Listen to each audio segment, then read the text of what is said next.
Listen carefully. Can you hear it? Beneath the rush of thoughts, beneath the wants that hum like machinery under your daily decisions, beneath even the identities you carry like garments, there is an ache. Not loud, not sharp, but insistent. A quiet pulse of unease woven into the rhythm of ordinary life. It arrives in moments when the noise recedes, just after you get what you thought you wanted. And it doesn't stay satisfying. When you're scrolling, searching for what? Or in the hush before sleep, when no task remains and your body is still, but your mind stirs like water disturbed. That ache, subtle and persistent, is the first whisper of awakening, not because something is wrong, but because something is not whole. We are taught to treat the ache as a problem to fix, chase achievement, polish identity, grasp for connection, acquire, improve, control. But this ache is not asking to be solved. It is asking to be heard. This is where our spiral begins. There's a story, a simple one. A man walks through a forest in search of firewood. He's burdened, arms full of sticks he's gathered through the years. Some are heavy, gnarled pieces of driftwood. Some are rare, beautifully shaped. Some are thorny but familiar. He carries them all, even as his back bends and his arms tire. He comes across a tree with golden fruit, gleaming radiant, glowing with warmth. He hungers for it, but he cannot reach for it. His arms are already full, and so he keeps walking, his burden heavier with each step, still hungry. We all carry sticks like these old stories, fears disguised as wisdom, dreams once fresh but now hollow. We tell ourselves we must keep them, because we earned them, because they define us, because setting them down might mean admitting we never needed them. This is the ache beneath the noise, the soul's yearning for spaciousness, for the taste of that golden fruit, for the freedom to be more than what we hold.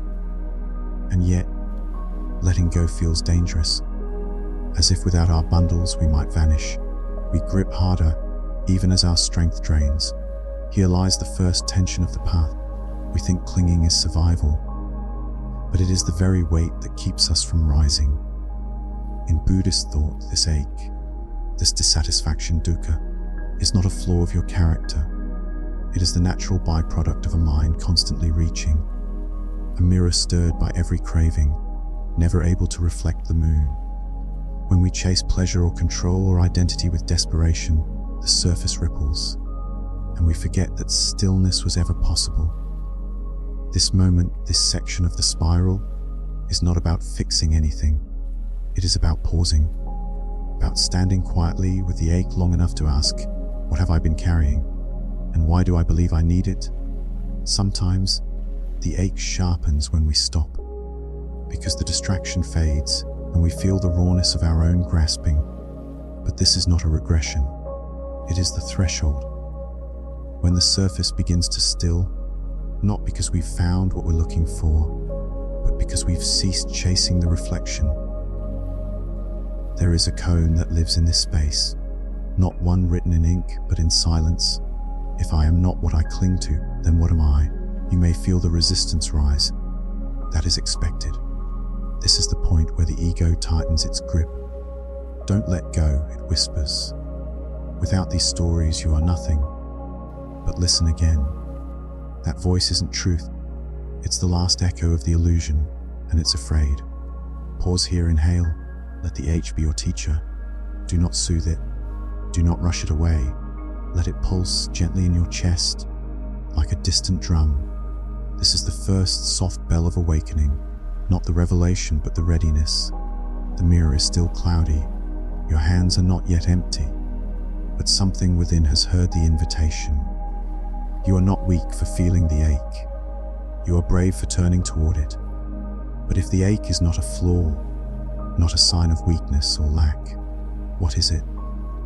It is the soul remembering something it was taught to forget.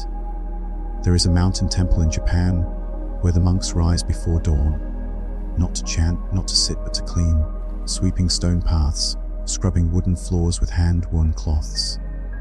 The task is never done, nor is it meant to be. Dust always returns. Yet they do it not for the result, but for the stillness it creates in them.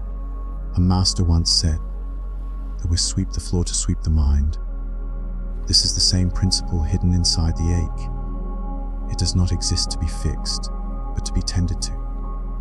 The longing is a broom in disguise, drawing our attention inward, urging us to clear what has accumulated. Not on the surface of our lives, but in the unseen rooms of our hearts. How much dust have we carried from old wounds we never named? How many layers of identity have been lacquered onto us, sticky with expectation, with survival, with fear? The ache beneath the noise is the quiet protest of the self that knows this is not our original form. You may feel, even now, a subtle clenching in the body when you imagine letting go of roles, titles, ambitions, grudges. That clench is not wrong. It is the echo of protection, an old instinct from a time when control felt like safety. But here is the paradox: the tighter we hold, the more fragile we become. A hand clenched around a stone cannot catch the falling rain. A mind gripped by fear cannot hear the bell of peace. In this moment, let your imagination hold the image of water once more. Not stormy this time, not rippling from disturbance, but gently clearing. Picture a pool, stirred at first by the winds of longing and loss. Slowly, the currents settle. A single leaf floats by ungrasped. The moon appears, not new, not summoned, but revealed. The mirror of the mind begins to reflect again, not because we forced it still, but because we stopped throwing pebbles. In the Buddhist tradition, the beginning of detachment is not renunciation, it is intimacy. With the present moment, with the ache itself, it is a kind of holy closeness, an agreement to stop looking past the discomfort, and instead sit beside it, as one would a friend who weeps. Because the ache is not the enemy, it is the invitation, the call before the bell. We live in a world that tells us detachment means cutting off, becoming cold, giving up hope. But this is a misunderstanding born of fear. Real detachment is not the absence of feeling, it is the absence of entanglement. It is love without possession, joy without demand, sorrow without collapse. It is what remains when nothing is owned, and yet everything is allowed to be. You may have felt it before, in a moment of surrender, so deep you stopped needing answers. When silence became not emptiness but presence. When a sunset, a breath, a glance from someone you love filled you with a peace no achievement ever could. That is the direction the ache points us toward, not outward, but inward. Not toward another layer of striving, but toward a sacred undoing. And so we listen, not to the noise of the world or the chatter of the mind, but to the soft hum beneath it all. The ache is the bell before the bell. It is what brings you to the cushion, what draws the curtain back from the mirror, what asks, not with words, but with gravity, are you ready to set it down? Even for a moment, even just here, this is where the spiral begins, not with an answer, but with a pause. We are raised to believe control is the path to power. Control your time, control your image, control your future, control your emotions, control others if you must. And for a while it seems to work. The world bends a little when we push hard enough. Deadlines yield to effort, people respond to charm. Outcomes shift with strategy. The mirage of control begins to shimmer, real enough to chase, bright enough to blind. But like all mirages, the closer you get, the more it retreats. Because control is not peace, it is not power. It is a contract written in invisible ink, one signed in fear and enforced by constant tension. It costs something, doesn't it? That vigilant state, that subtle tightening in the chest, that need to hold everything in place. Relationships, schedules, your self-concept, like fragile glass on a shelf that never stops trembling. Eventually, you begin to wonder, who am I without the effort to hold it all together? This is not a question of collapse. It is the beginning of awakening. There is a Zen teaching that says, trying to control your life is like trying to command the wind with your breath. The lesson is not that wind cannot be felt, or that breath has no power.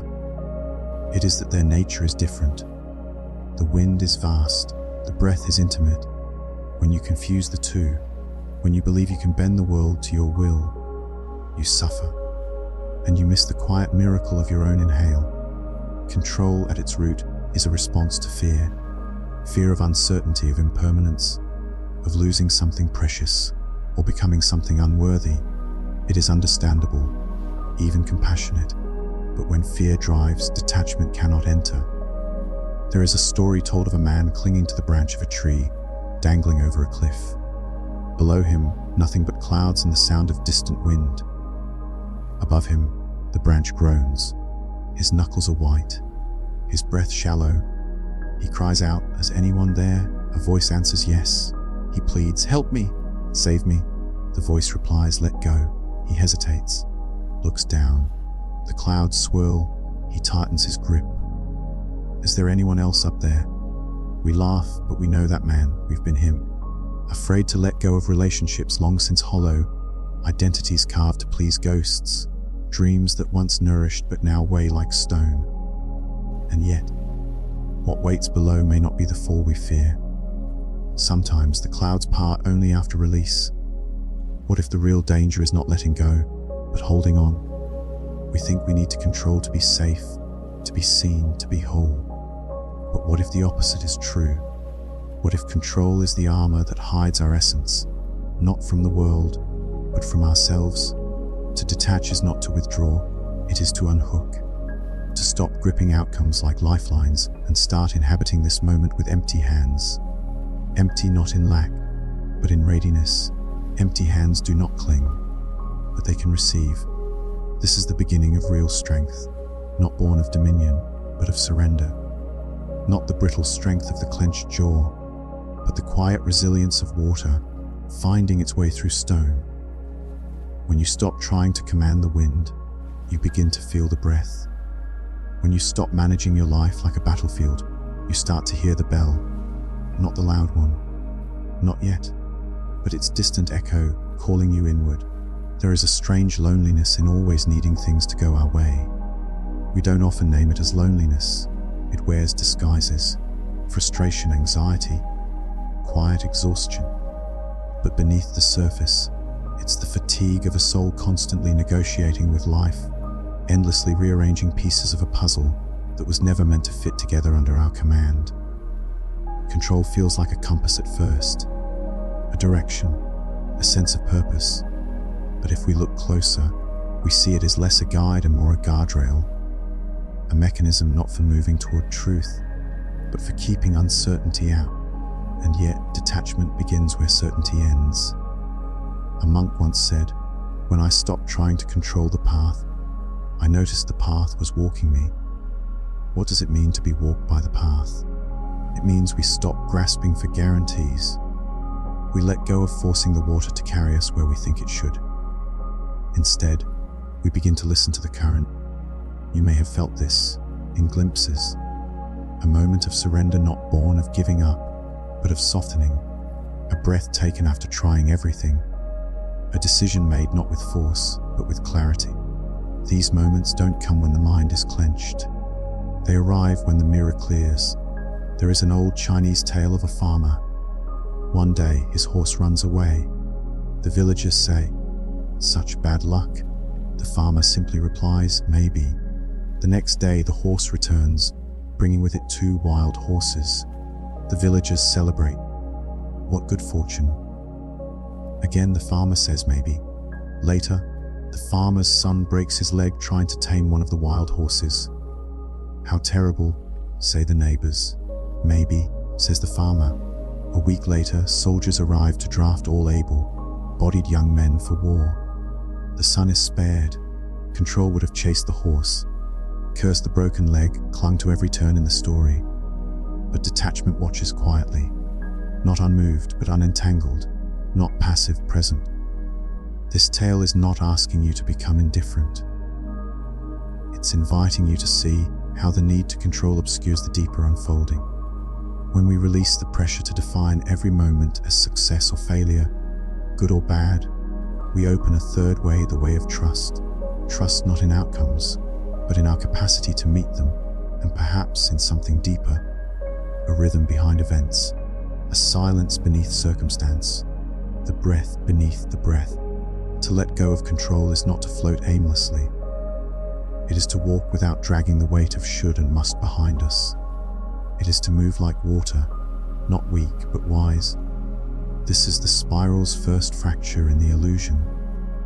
The moment when we begin to suspect that what we called strength may have been resistance, and what we feared as surrender may actually be peace. Pause, let that settle. What if you do not need to hold the sky in place? What if the real power is not in shaping the moment, but in meeting it empty-handed? Not demanding, not defending, just meeting. The wind continues, the breath returns, the bell, still distant, draws nearer. Try to remember a time when your thoughts would not stop. Not the ordinary rhythm of plans and memories, but that frantic swirl, the mind darting from one desire to another, one fear to the next, like a bird trapped in a glass room. You sit, you breathe, but inside you waves are breaking. Everything is stirred, everything urgent. This is the water refusing to settle. The ancient teachers describe the mind as a mirror, clear and still in its natural state. But when stirred by craving, by resistance, by fear, its surface ripples. The reflections it shows are warped, and we begin to mistake those ripples for truth. Desire moves like wind across that mirror. The more we want, the more the water stirs. We long for pleasure. We dread loss. We reach, grasp, recoil, grasp again. The mind becomes a pond in a storm, unable to reflect, unable to rest. And the harder we try to force it calm, the more it resists. There is a paradox here. You cannot still the water by beating it into submission. You cannot force silence by hating the noise. In a remote forest monastery, there was once a novice who came to the master in tears. "My mind will not quiet," he said. "Every time I try to meditate, I chase thoughts like a dog chasing birds." The master did not answer. Instead, he led the novice to a basin filled with muddy water. He stirred it once, then let it sit. "Watch," he said. Minutes passed. The novice fidgeted, embarrassed, and then slowly the water cleared. Particles drifted downward, revealing a smooth, mirror-like surface. The master said only this: the stillness was already there. The mud just needed time to settle. We live most of our lives believing we must clear the water ourselves, that we must work to cleanse our minds, discipline our cravings, purge our flaws. But the mirror does not need polishing, it only needs us to stop stirring it. But that's the tension. Craving wants something to do. It thrives on movement, on searching. It whispers, "If I just get that one thing, peace, love, security, success, then I'll be still."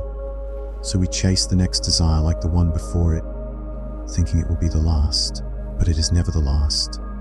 Because desire is a wind that calls more wind, and the mirror remains cloudy. Even spiritual seeking can become agitation. Even the pursuit of inner peace can turn to craving. The desire to be free can become its own cage. So what do? We notice. We sit beside the storm without demanding it end. We soften the impulse to reach. We let the ache, and in that gentleness, the water, on its own, begins to settle. Have you ever watched dusk fall across a lake? There's no announcement, no grand turning, just less wind, more stillness, until the sky begins to mirror itself in the surface below, and the difference between water and air dissolves. This is the mirror beginning to remember itself. In Buddhism, this is not detachment as escape. It is detachment as return. Not indifference, but intimacy without grasping, presence without clinging, an embrace that leaves no fingerprints. You begin to see that the chaos was never you, that your essence is not the ripples, but the depth beneath. A Koan asks, can the wind catch itself? The mind, trying to grasp the mind, only stirs more mind. So instead we watch, we allow, we wait, and beneath all that movement, we feel the water beginning to rest. The mirror preparing to show us something true. But there are moments when the water does not settle, even when we sit, even when we breathe, even when we stop grasping and ask nothing of the moment.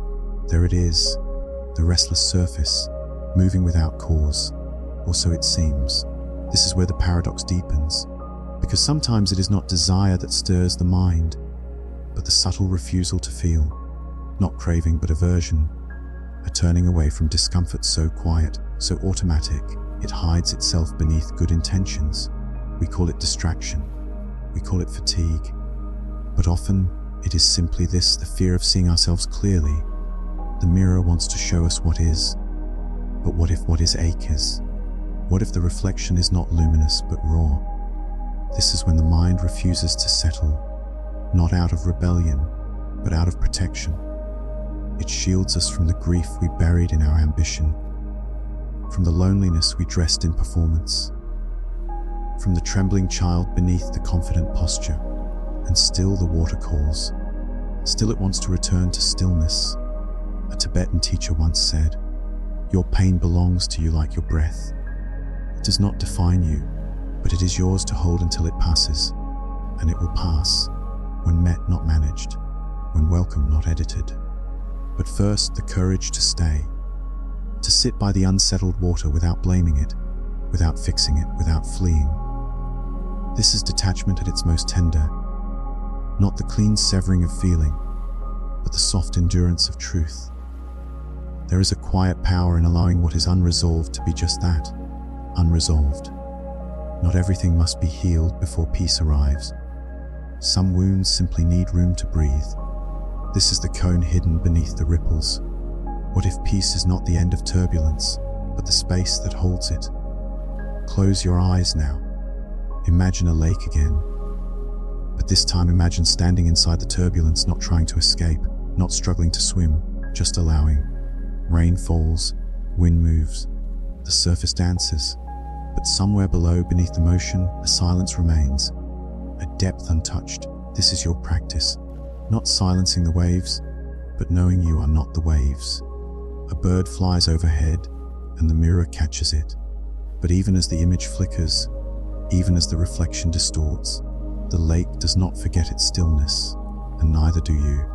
This is why we return to the cushion, why we let the ache, why we loosen the grip again and again. Because with each breath the water remembers, and when it forgets we begin again. The mind may refuse to settle today, it may not offer clarity, but your willingness to stay, empty-handed, wide-hearted, is already the power of detachment unfolding. And when the mirror clears, it will not show perfection, it will show truth. There is a final whisper here, quiet but unmistakable. Sometimes the refusal of the water to settle is not a flaw in your practice, but a mirror of your courage. You are no longer distracting yourself. You are no longer chasing illusions or silencing discomfort. And so naturally, the depth stirs. The turbulence is not failure. It is what rises when the surface is finally trusted enough to let go. In this light, even the restless mind becomes holy.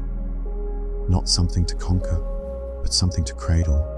Even agitation is a gate. The Zen poet Ryokan once wrote, "The thief left it behind, the moon at my window." What is this line if not an invitation into the space of loss and letting go, revealing what can never be taken? When your thoughts race and the stillness won't come, do not exile yourself from the path. You are on it. You are precisely where you need to be, touching the part of the journey that most resists naming, the place where you no longer seek escape and yet have not yet arrived, where even surrender feels like work. But you are closer than ever, because the mind does not need to be perfect to reflect the truth. It only needs to be honest. So if the water is restless today, honor it. Breathe with it. Trust that beneath the ripples the depth remains. It always has. We cling because it feels like shelter, even when the thing we're holding burns, even when it's slipping through our fingers. Attachment offers the illusion of ground beneath us. And when the world feels uncertain, the mind will reach for anything that promises shape, weight, continuity, even pain. This is why attachment feels like safety, not because it protects us, because it gives us something to hold.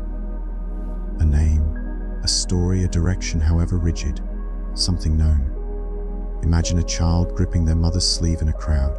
The sleeve isn't the mother, but it's something close, something tangible. We do this with people, with routines, with success, with anger, with identity.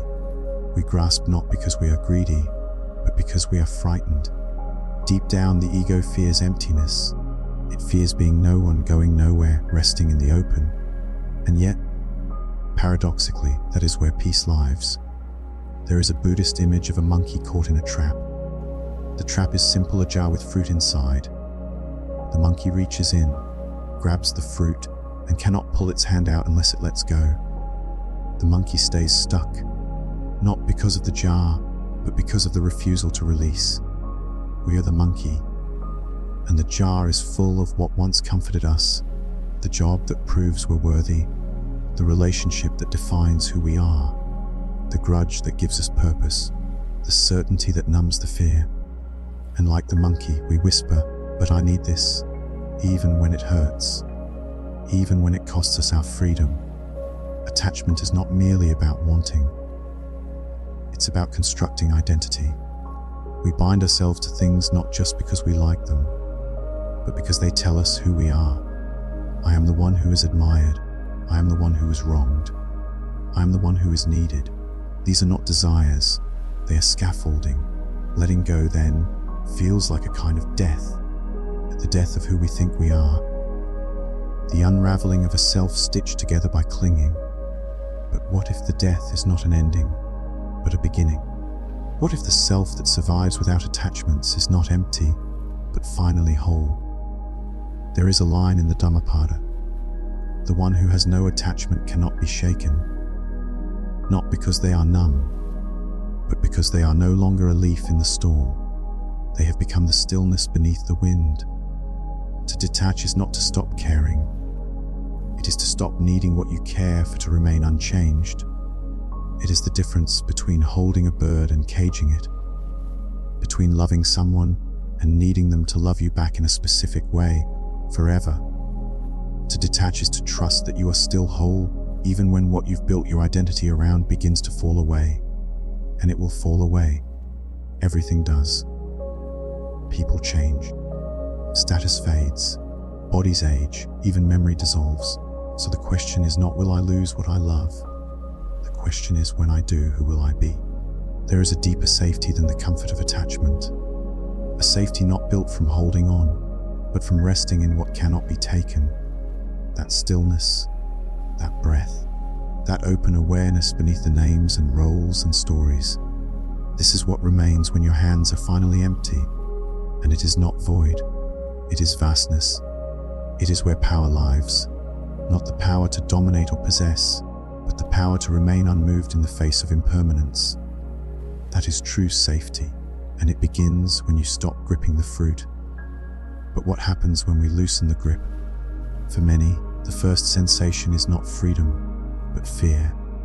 The structure begins to dissolve, and with it, the illusion of stability. It's like stepping out of a house you've lived in your whole life, only to realize the walls were made of paper. There's sky above you now, space all around, but the wind feels unfamiliar. This is where resistance tightens, where the self, so carefully assembled from attachments, begins to tremble.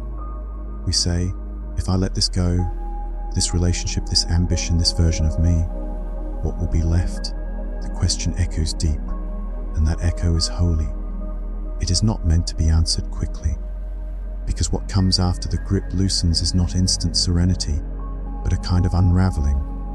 The burning rope. You may remember this symbol, the rope you cling to, even as it frays and burns your hands. There is pain in the holding, and yet you tell yourself the fall will hurt more. But in truth, the fire is not in the letting go, it's in the refusal to. Sometimes what we cling to is already gone. The lover has left, the dream has shifted. The version of yourself you're trying to protect has long since changed, and still the grip remains, because the rope, even burning, is familiar, and we mistake familiarity for safety. But there is a different kind of safety, one not built on guarantees or control. It is the safety of inner spaciousness, the knowing that you can lose things and still remain, still whole, still real. There is a moment in meditation practice, sometimes after long struggle, when something subtle drops, not dramatically, not like a thunderclap, more like a leaf releasing itself from the tree. You didn't force it, you didn't decide, it simply let go, and so did you. What followed wasn't numbness, it was presence, weightless and strangely more you than ever before. That's what lives on the other side of the burning rope, not nothingness, but beingness, a self no longer bound by what it must have or who it must be. This is why the masters return again and again to emptiness, not as absence, but as openness. Empty hands don't mean you've lost, they mean you're ready to receive, to love without fear of loss, to act without attachment to outcome, to be without needing to be something. That is a freedom no possession can give, and it begins in the moment you stop calling the rope safety. What if letting go isn't losing? The question doesn't arrive with fanfare. It slips in quietly, like mist over a still lake. At first, it seems absurd, obvious even. Of course, letting go is losing. How could it not be? We let go of things we want, people we love, dreams we nurtured, identity we carved out of struggle. Letting go feels like loss because it is always preceded by holding, and yet the koan sits there unmoved.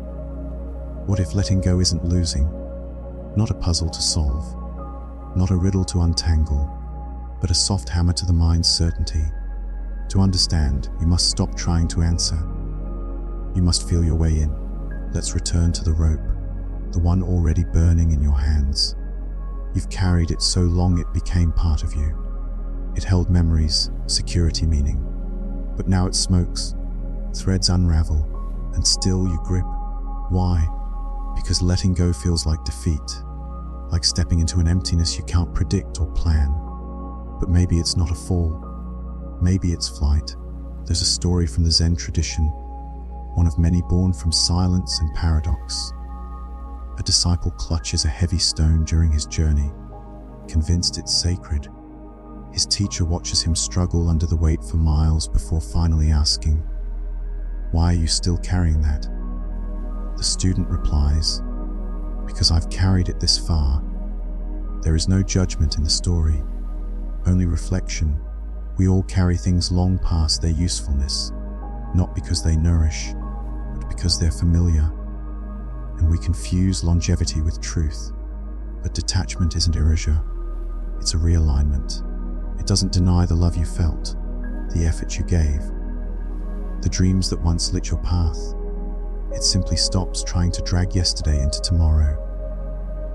Letting go isn't the end of the story, it's the first breath without the weight, like dropping a heavy bag and realizing your hands are finally free.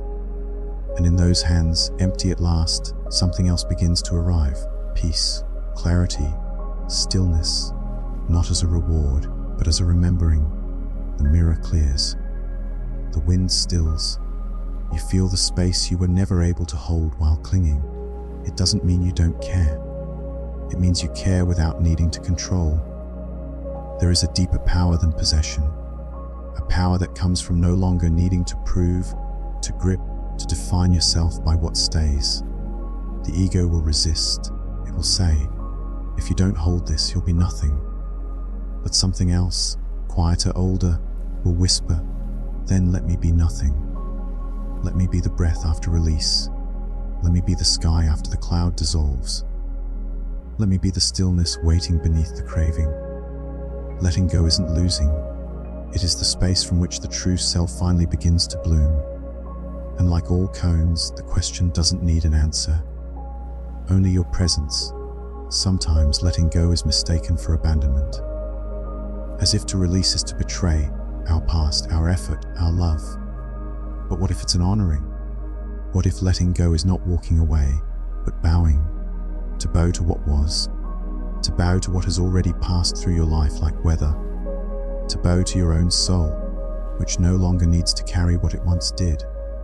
The mind resists this. It insists that closure means finality, that absence means failure, that open hands mean empty ones.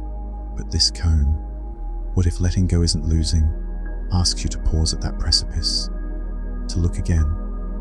Letting go is not the rejection of value, it is the recognition of season. The tree does not mourn each falling leaf. It lets go because it must and trusts that spring will return. There's an old story, less parable, more memory, though who remembers it is unclear. A woman stands by a river, her arms full of driftwood, pieces she's collected, some beautiful, some strange, some broken, each with its story, each with its weight. She wants to cross to the far bank, but the current is swift and the wood is too much. She hesitates, she weeps. The pieces feel like her history, like everything she's held and known. And then, without drama, she begins to set them down. Not all at once, one by one. A carved branch, a blackened knot, a long silvered piece worn smooth by time. She places each beside the river like an offering. When her arms are light, she steps into the water and crosses. The wood was never wasted. It simply had to be released for the crossing to begin. We all stand by this river in one form or another. The attachment isn't just to things, but to who we were when we held them. To let go is to trust that who you are without it is not less, but more revealed. This is the spiral deepening, the mirror clearing, a glimpse of something quieter than want, more lasting than ownership. What if you are not what you hold? What if you are the space that remains after holding, and in that space power? Not the kind that grasps, but the kind that welcomes. Freedom that doesn't feel like flight, but like stillness returning. Letting go isn't losing. It is remembering you were never the rope, the weight, the name, the fear. You were always the sky, and the sky does not mourn the passing cloud. You don't notice the rope is burning at first. You're too focused on the holding, on the importance of keeping your grip, on what's at stake if you let go. The rope is familiar, comforting even. It links you to something that once felt vital, a person, a promise, a self-image that's weathered and fraying, but still carries the scent of your identity. But then the heat, at first subtle, a slow warmth where your fingers curl tight, and then the sting, the slow sizzle beneath your skin, the smoke curling up through your chest, making it harder to breathe. And still you hold. This is the paradox of suffering so often. It is self-maintained. Not because we want to hurt, but because letting go seems worse, more dangerous, more empty. We are conditioned to equate loss with collapse, to fear release as annihilation, as betrayal, so we grip harder even when what we cling to is already slipping away, already changing, already gone. The rope is burning, but it's not the rope's fire, it's ours. There's a Tibetan teaching that says, clinging is like wrapping your hands around red, hot iron and refusing to let go, believing the pain is love. The mind resists this. No, it whispers, this is strength, this is loyalty, this is who I am. But strength that requires suffering is not strength. It's survival masquerading as purpose. And loyalty to what harms you is not noble. It's grief that never learned how to bow. Picture it now, a figure standing in the twilight, silhouetted against a wide and empty sky. A thick rope stretches from their hands into the dark. They do not know what's on the other end anymore, just that it once meant something. So they hold, and the rope burns, fibers snap. Smoke spirals. Their palms are scorched and trembling, but their arms remain frozen. This is not a story of failure. It is a story of awakening, because at some point something shifts. Not a command, not a sudden act of will, just a loosening, a breath that carries memory, a whisper of a self beneath the self who says, it's okay now. And the hands open, the rope falls, and for a moment there is only silence. But it is not the silence of absence, it is the silence of returning, the end of struggle, the end of pretending that holding on has saved you. You step back, look at your hands. They are raw, yes, but they are yours again. And more than that, they are free. There's a saying, pain is inevitable, suffering is optional. But that's not a commandment, it's a doorway. Suffering begins where resistance begins. And it ends where we no longer argue with impermanence. Where we no longer demand that the rope hold the weight of our worth. Letting go isn't defeat. It's the end of friction. The moment when the self stops fighting against life and begins to move with it. Because the rope was never about what you were holding. It was about who you believed you had to be to hold it. And now you get to be something else, or nothing at all. Just presence, just breath, just the soft ache of healing palms and the quiet knowing that what's ahead does not need to be gripped. It only needs to be met. This is the power beneath detachment, not distance, not retreat, but a kind of sacred closeness with what is real. Burned hands, open heart, no rope. But what if the rope is not just something external? What if the rope is you, not the deepest you, but the version you built to feel solid in a world of shifting sands? The performer, the protector, the achiever, the one who smiles when aching, who says, "I'm fine," when they're unraveling, who gathers praise like armor and keeps moving because stillness might reveal too much. This rope isn't tied to anyone else. It's woven from your own fear. Fear of irrelevance, of rejection, of being seen and not loved, or worse, as seen and then left. And you hold that rope with everything. Because what else is there, if not the self you've spent a lifetime crafting? But eventually, even this self begins to burn. Not because it was false, but because it was temporary. Even beautiful illusions exhaust us when we believe they must be permanent. So the rope burns, and the smoke doesn't just sting your hands, it clouds your vision. You can't see what's real anymore. Every experience becomes filtered through the pain of preservation. You don't meet life directly. You meet it through the need to maintain the image you're holding. And here again, the paradox deepens. The tighter you hold, the more you suffer. The more you suffer, the more tightly you cling, until suffering becomes identity, a closed loop, a self bound by fire. In Buddhist imagery, the burning rope is not just an object. It is a mirror.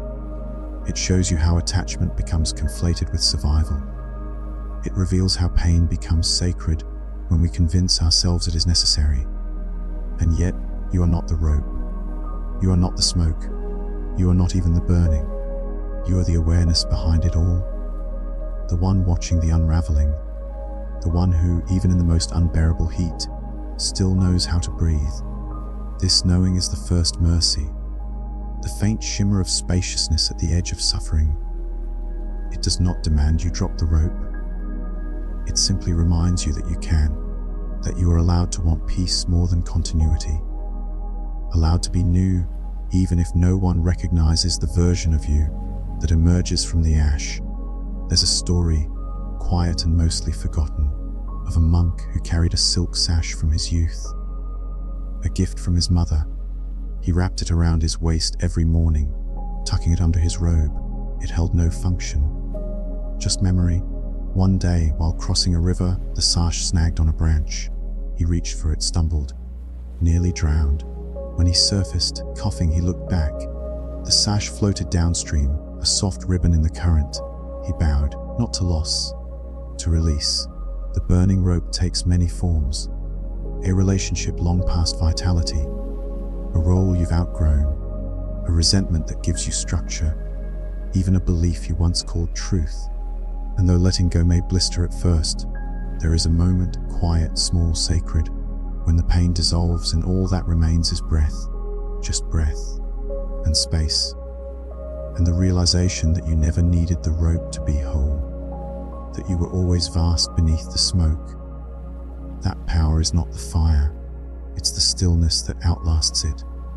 We often believe that the pain will stop if we just hold on tighter, to the person drifting away, to the plan unraveling, to the identity that no longer fits. We squeeze, not because it soothes us, but because we're terrified of the unknown, that waits on the other side of letting go. The mind whispers, just a little longer. If you hold it together a little longer, it won't fall apart. But sometimes it already has. And still we grip. That is the illusion, the belief that suffering can be escaped through force. That with just enough willpower, love, or sacrifice, we can twist what hurts into something safe. But the tighter we close our fists, the sharper the edges become. This is not failure. This is conditioning. Somewhere along the path, we learned that endurance equals virtue. That letting go is the same as giving up. That pain is the price of care. And so we keep tightening, even when the rope burns, even when the body trembles, even when the soul, quiet and forgotten, begs for release. There's a Japanese fable about a fisherman caught in a sudden storm. His boat splits. He clings to a floating plank, debris from the wreck. The waves grow fierce. The wind howls, but he doesn't let go. The mortar calms. A larger ship approaches. The crew throws him a line, but he can't catch it. His hands are too busy holding the wreck. What once kept him afloat is now what keeps him from rescue. That moment, when safety becomes the source of harm, is familiar to anyone who's lived through heartbreak, identity crisis, spiritual collapse. We don't just fear loss, we fear emptiness, silence, the nakedness of being without what once defined us. But there is no peace in a grip hardened by desperation. There is only exhaustion.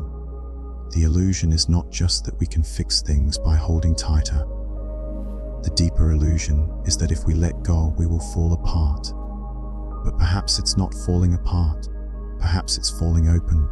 There's an image in Zen, a hand unclenching, palm facing the sky. Not reaching, not pulling, not resisting, just open. And in that openness, something happens that gripping never allowed. Receiving, stillness, space. Empty hands are not nothing, they are readiness. To meet this moment not with strategy, but with presence. To stop trying to bend life into what was, and instead allow it to become what it is. What if the pain does not ease because you're not holding enough, but because you're holding it all? What if surrender is not weakness, but wisdom? The mirror of water does not become clear by discipline. It becomes clear by stillness. Likewise, the heart does not heal through force. It heals when it no longer fears being bare. And so, in your own way, in your own time, let the fingers soften. Let the rope slide free. Not because the pain has vanished, but because you've remembered that you don't need to carry it to prove your worth. That you are allowed to rest. That letting go is not the cause of your suffering, but the end of it. There is a strange comfort in pain that feels purposeful, as if the ache proves something, that we love deeply, that we cared enough, that we are still fighting. We wrap ourselves in the hurt like a vow. If I let go now, everything I endured will mean nothing.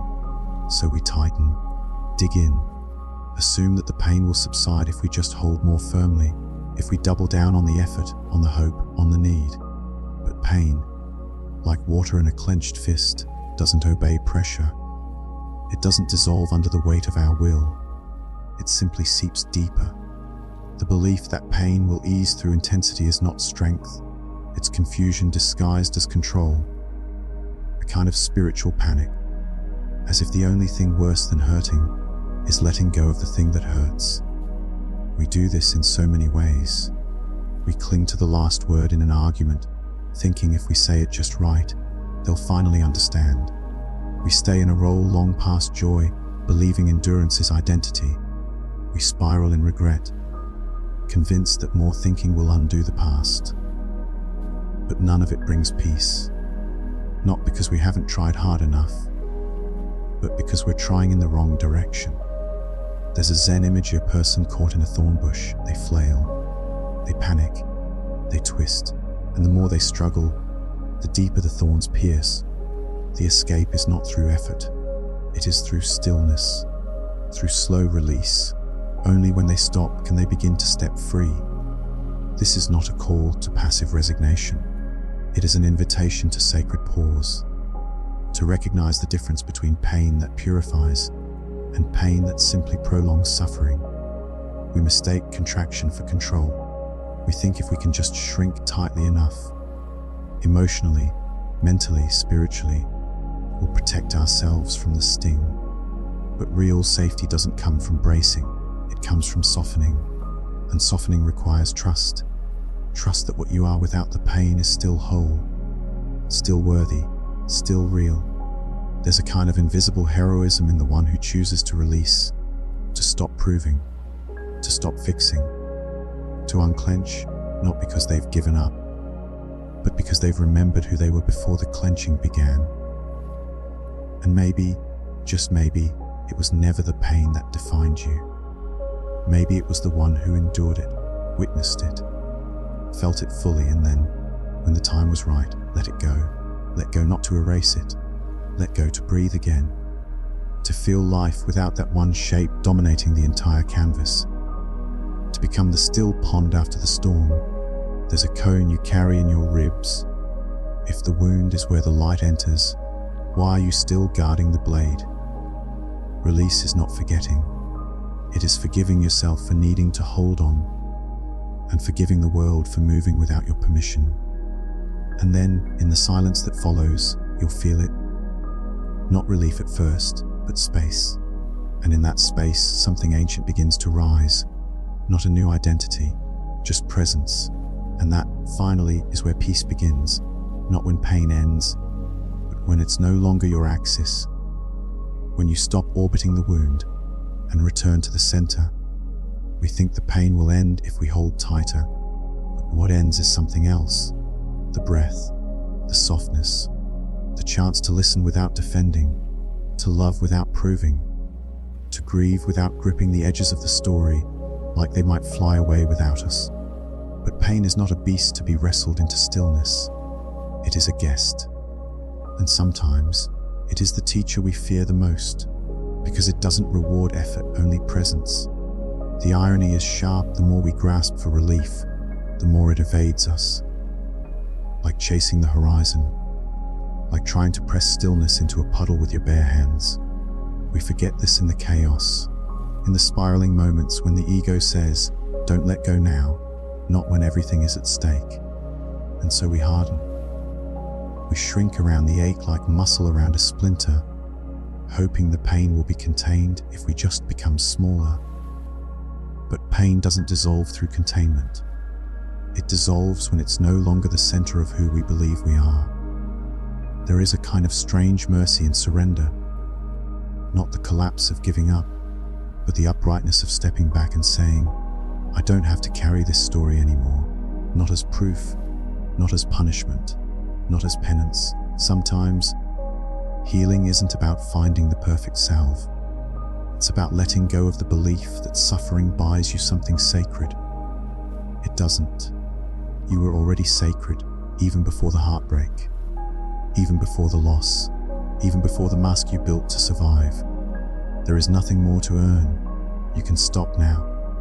The illusion dissolves in this realization. The rope isn't just slipping. It was never meant to be held forever. And the pain you thought would swallow you whole, it only wanted your attention, not your identity. The Koan here is quiet, but piercing. What if the way out isn't through effort, but through stillness?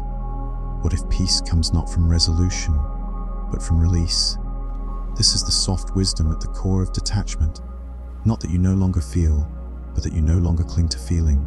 You welcome it, you witness it, you let it pass, and in its passing you remain, unafraid, unfinished, unfolding, the mirror finally still. We don't just cling to things, we cling to who we are because of them. Desire shapes identity the way wind shapes a flame, bending it toward what it wants, feeding it, threatening to extinguish it if the fuel runs out.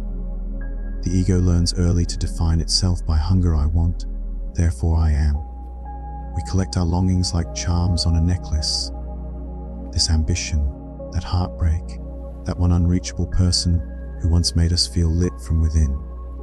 We wear them close to the skin. They rattle softly every time the soul moves. But who are we if the necklace breaks? Who are we without the need to be someone?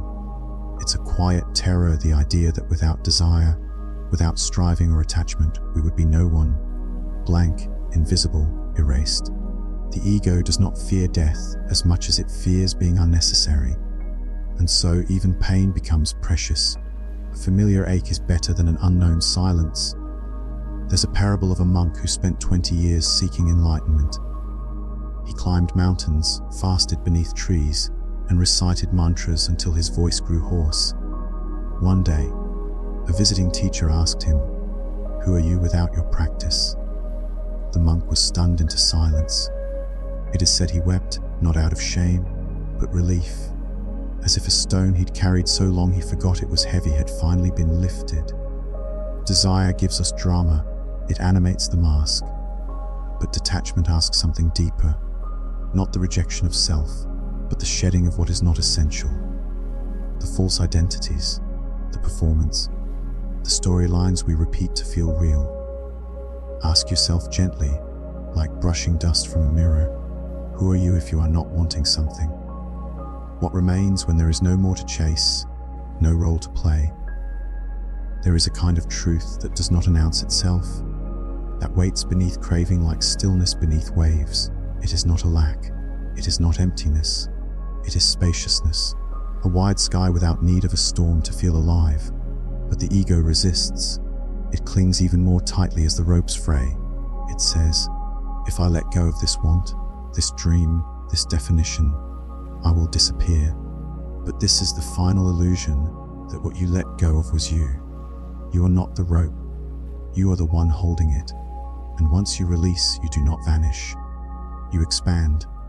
A story floats through the Zen tradition of a master who holds up a clay cup and says, "This cup is already broken."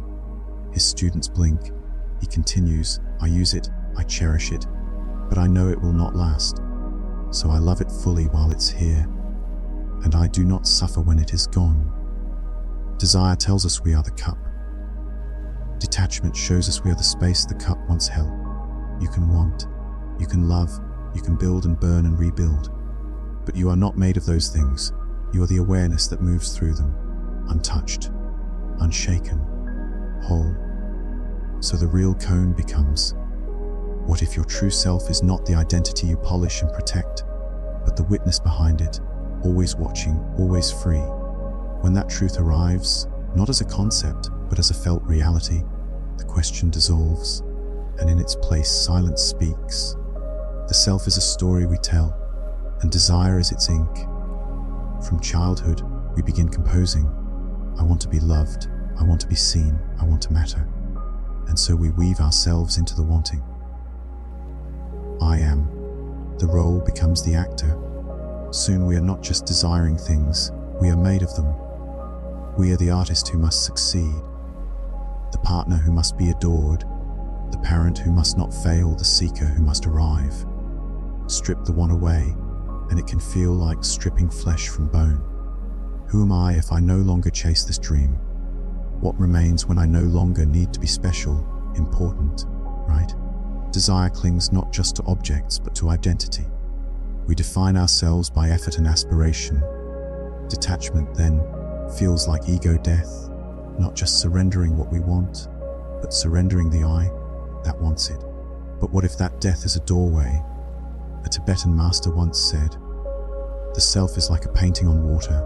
You can admire it, even be moved by it. But if you try to grasp it, it dissolves." There's a story of a prince who renounced his kingdom, not out of disdain, but because each title, each jewel, each ribbon of praise began to feel like a chain. He wasn't seeking poverty. He was seeking space. He left behind not the palace, but the reflection of himself he saw in the palace mirrors. He understood that what he called self was mostly architecture, a carefully built collection of roles others handed him, and he had worn like royal robes. How many of us are still wearing robes sewn from other people's desires? The paradox is this: the more you cling to identity, the more fragile you become. If your peace depends on being seen a certain way, you are always at the mercy of how the world turns its gaze. But when you let go of identity as a possession, when you stop grasping at who you must be, an unexpected strength arises, a self not built but uncovered. Detachment doesn't ask us to erase ourselves. It invites us to meet the self that doesn't depend on achievement, praise, or recognition. The self that exists before the name, before the story, the one that is not somebody, but presence itself. And in that stillness, a different kind of knowing emerges. Not I am this or I am that, but simply, quietly I am, no decoration, no label, no needing to be more. That I am is vast. It is not a cage. It is the sky that holds all clouds without becoming them. But to find it, we must be willing to stop performing the role of ourselves, to step behind the curtain, beyond the craving, to allow silence to ask, if you are not the one who needs, then who are you? And then not answer, just listen. What you'll hear is not nothingness. It is the soft breath of awareness. It is the heartbeat of being. It is a self that has no edges, no hunger, no fear of disappearing, because it never began and it cannot end. When desire stops narrating, the soul speaks. But detachment is not the end of identity. It is the end of mistaken identity. When we release the desires we confuse with selfhood, we don't vanish. We become vast. We don't lose meaning. We lose the tight script that kept us playing a single part in a theater of survival. What remains is not a blank slate, but a field of possibility. The ability to be fully present, to meet each moment with truth rather than defense, to move not from craving but from clarity. Imagine a hand clutching sand. It tries to hold, to keep, to define. But the tighter it grips, the faster the grains slip through its fingers. Now picture that same hand open. The sand rests there, light and effortless. The hand is not empty, it is receptive. So too with the self. When we stop clenching around who we think we must be, life is no longer something we chase. It arrives. It breathes with us. It invites us not to possess it, but to participate in it. Raw, unguarded, real. This is the power of the empty hand. Not passive, not resigned, but radically alive. Not the death of identity, but its flowering beyond the shell of needing to be anything other than awake. There is an old monk's gesture, quiet and precise. He lifts a ceramic teacup to the light, turns it gently in his hands, and whispers, "This cup is already broken." He says it not in sorrow nor in detachment that is cold. He says it in love, in reverence, in clarity. The second cone floats in like mist over still water. If the cup is already broken, why do we still tremble when it falls? Our lives are filled with cups we adore. A relationship, a body, a belief, a dream we nurse like flame in winter.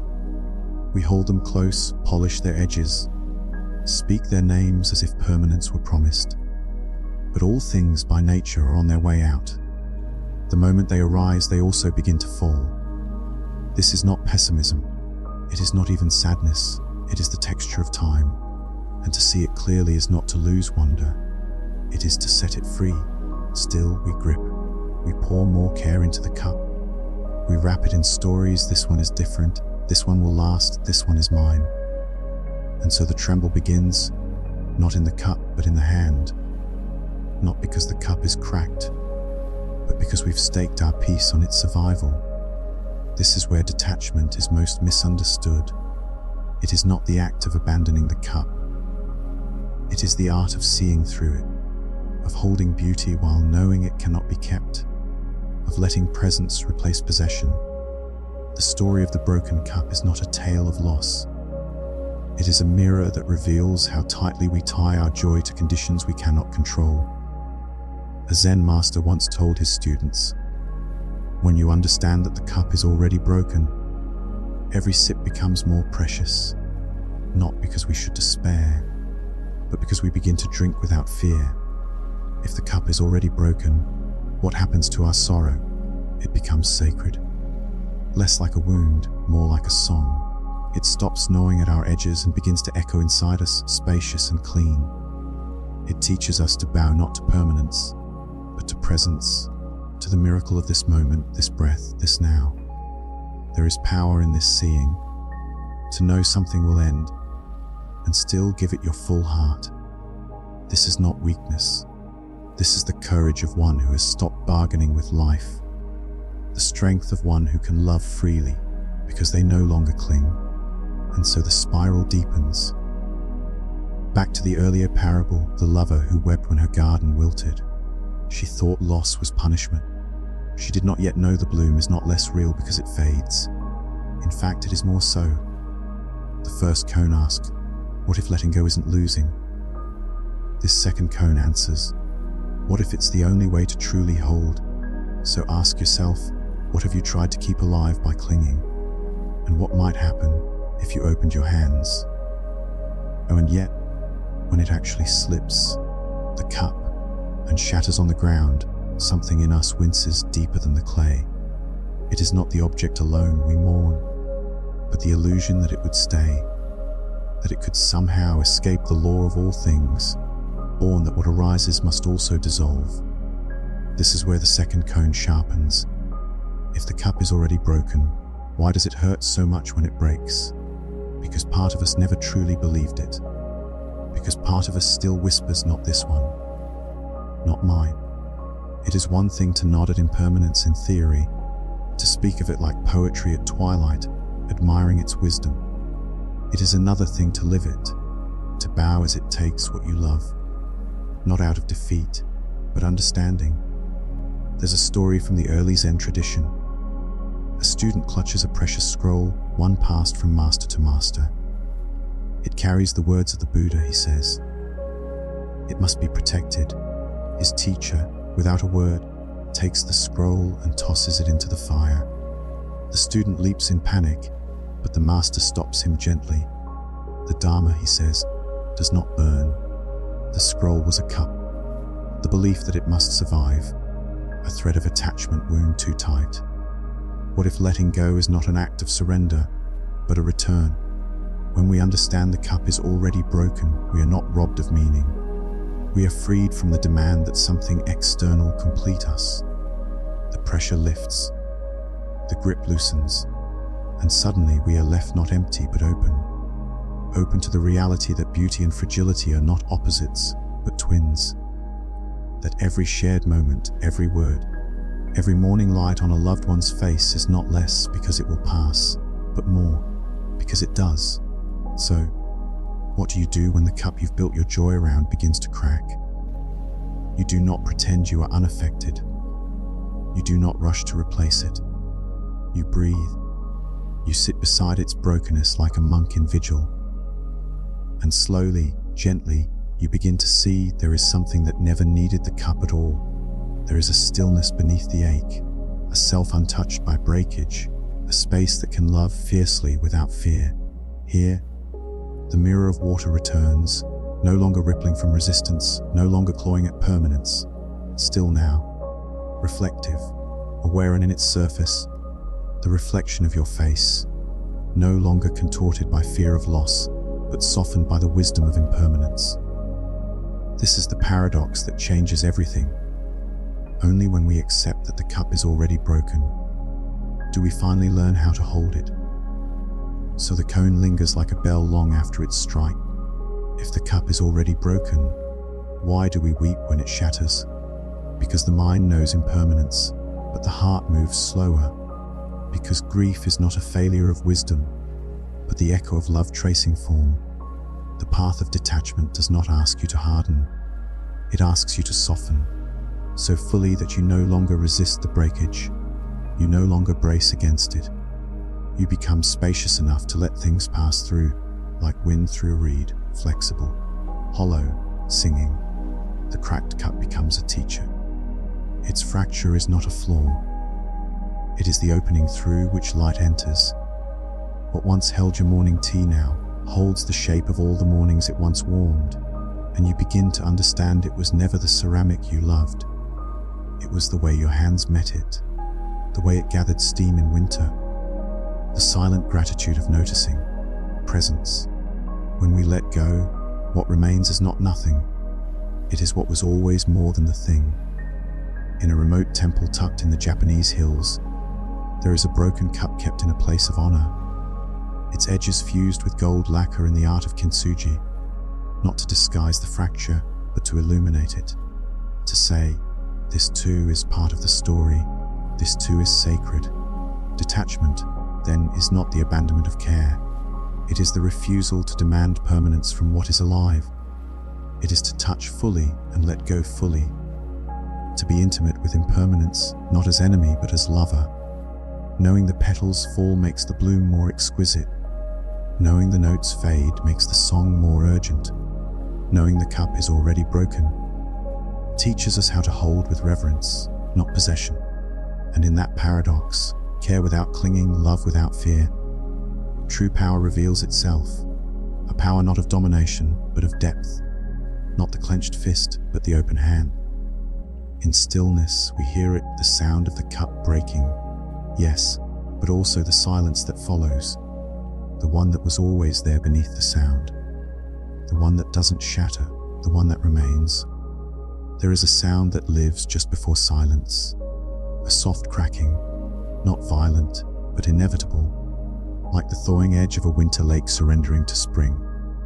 That is the moment we speak of now, not the break itself, but the breath before it. The hush before the shatter. The sacred pause before something held too long slips from your hands. Some call it collapse, others awakening. But here, in this spiral of inner becoming, it is known as grace through fracture, because grace rarely arrives with fanfare. It does not knock politely. It crashes through the story you've written about yourself, and when the mirror falls, it leaves only pieces. Yet what if those pieces aren't ruins, but portals? There was once a monk who kept a delicate statue of the Buddha on a high shelf. One day during a storm, the statue fell, its head cracked clean off. The monk stood in silence, breathing with the brokenness. Then he whispered, "Now I see. Even the Buddha was never whole. He did not repair it. He did not replace it. He bowed to it, exactly as it was." And in that bowing, something inside him unclenched. The shatter is not the enemy, the grasping is. How tightly we hold to what must change. Relationships, identities, ideals. Grief presses against us not because things fall apart, but because we resist their falling. We brace our minds like glass jars over fire and wonder why we crack. But detachment, real detachment, is not a fleeing from pain. It is turning toward it unflinching and saying, "I will not bind you. I will not beg you to stay. Let your passing teach me how to be free." Because sometimes it is in the falling that we are most fully alive. We think we want stillness to mean nothing moves.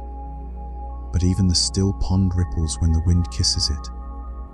What we are after is not the death of movement, but the death of struggle.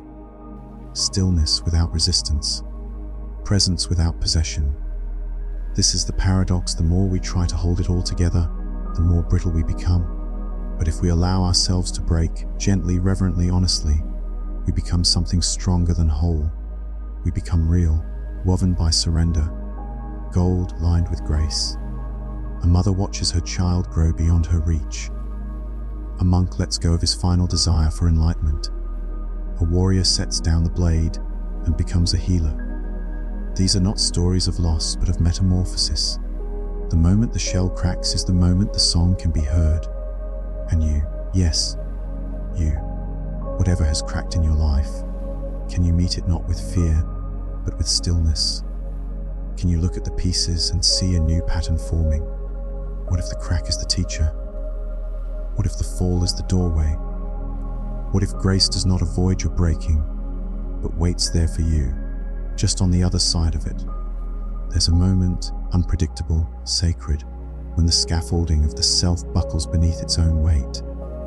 The identity, polished like armor, suddenly cannot bear the echo inside it. A job lost, a betrayal uncovered, a dream disintegrating mid-reach. The ego cries out not from the loss, but from the terror of disorientation. Who am I now? It whispers.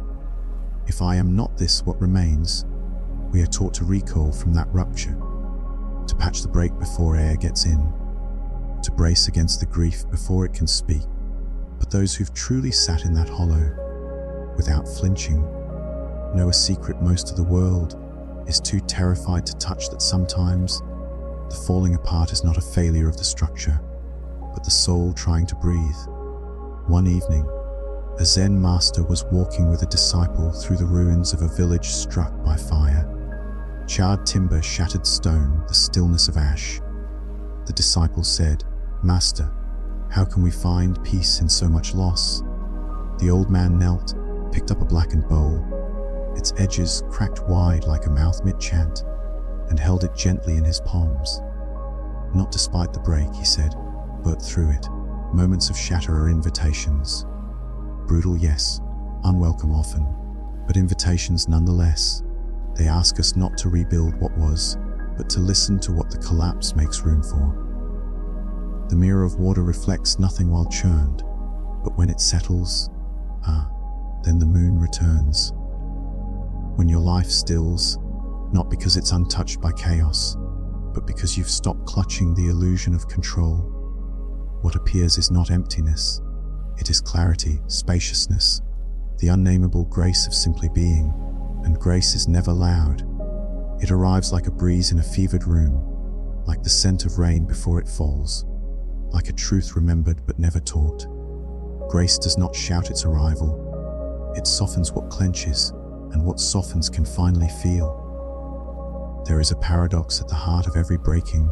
The tighter we cling to what is disintegrating, the more jagged its departure becomes. A burning rope hurts most when we grip it longest. But if we release even mid-flame, we find the skin beneath still belongs to us, untouched, ready. So what then is power? Not dominance over life, not mastery of fate, not the illusion of unbrokenness. Power is the quiet that remains when you stop pretending not to bleed. It is the vastness beneath identity, the river beneath the frozen self. It is the unshakable stillness of someone who has fallen, wept, listened, and chosen, without armor, to rise. And perhaps it is no coincidence that grace often enters when all other exits vanish. Because grace does not enter through doors, it pours in through cracks. Let yourself break open, not as punishment, as passage. Let yourself be held not by certainty but by sky. And when the next moment comes, frail, mysterious, new, meet it not with the clenched fists of resistance, but with the empty hands of reverence. And yet, there is a subtle cruelty in the way grace enters, not because it means us harm, but because it asks us to become porous just when we most crave solidity. When the storm rises within, we instinctively gather our fragments, beliefs, identities, expectations, and press them back into place, as if holding tightly enough will restore the shape we knew. But detachment whispers something else. What if you are not what breaks? There is a Japanese art called kintsugi, in which broken pottery is not discarded, but mended with gold. The cracks are not hidden, they are illuminated. The vessel becomes more beautiful for having been shattered. But here is the deeper truth in the moment before the mending. When the bowl is still in pieces, scattered and silent, that is where the possibility lies, not in the golden repair, but in the empty space between ruin and rebirth. That space, that trembling pause, this is the grace that follows shatter. It does not rush, it does not instruct.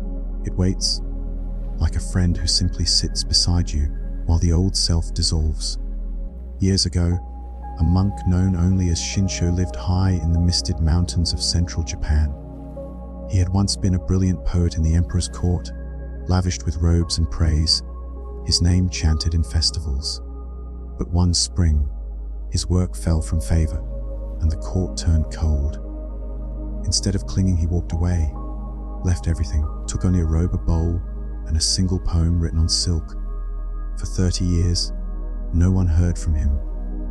Then one rainy autumn, a younger monk found him, aged, silent, sweeping leaves from temple stones. "Do you miss who you were?" the young monk asked. Shinsho simply smiled and held up his empty palm.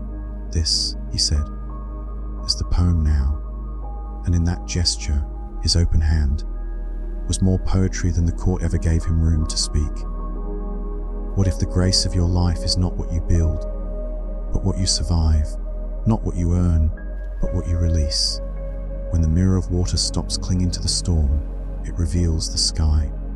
And when the self stops grasping to be anything, it begins to be everything, without resistance, without boundary.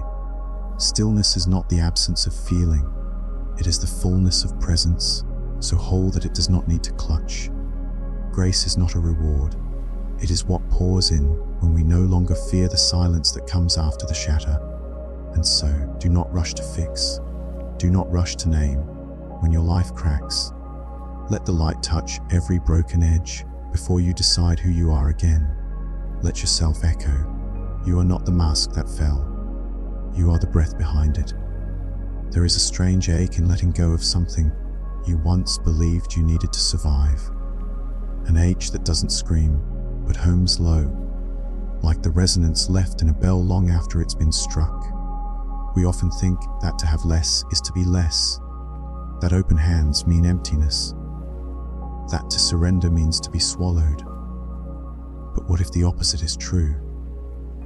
What if only the hand that no longer grasps can receive the weightless gifts that matter? In Buddhist temples, there is a ritual gesture, palms pressed together, fingers pointing skyward, a bow of humility and reverence. But there's another gesture quieter, often overlooked, the open hand not reaching, not clenching, just held there as it is. The monks call it mudita, the joy in another's joy, a kind of selfless well-being. It is what flows through the hand that asks for nothing. To cling is to constrict, and the more tightly we hold to titles, lovers, outcomes, identities, the more our fingers tremble from the strain. There is no room for grace to enter, but when the hand opens, space appears, and in that space, something miraculous happens. The heart begins to speak in a language that was drowned beneath all our striving. There's an old parable from the Thai forest tradition. A young monk once asked his teacher, "Why do I still suffer even after giving up everything?" The elder smiled and replied, "You gave up your home, your name, your family, but your hands are still full of ideas, of pride, of becoming." The boy looked down at his fists, unconsciously clenched. The elder said, "When you drop even the need to become enlightened, the path reveals itself. We think we are hungry for possession, but we are starving for presence. To hold nothing is not to be void. It is to become the bowl that holds moonlight, the vessel that catches rain. Empty hands are not absence. They are readiness. They are the gesture that says, I do not demand, I trust. They are the offering of the self back to the mystery that made it.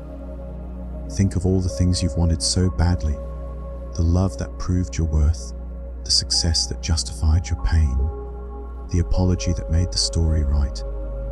And think of how tight the grip became, how the longing curled in on itself like a flame without air. Now ask, did it bring peace? Or did it bind you tighter to the thing you feared to lose? The burning rope does not loosen when you pull harder, it burns faster.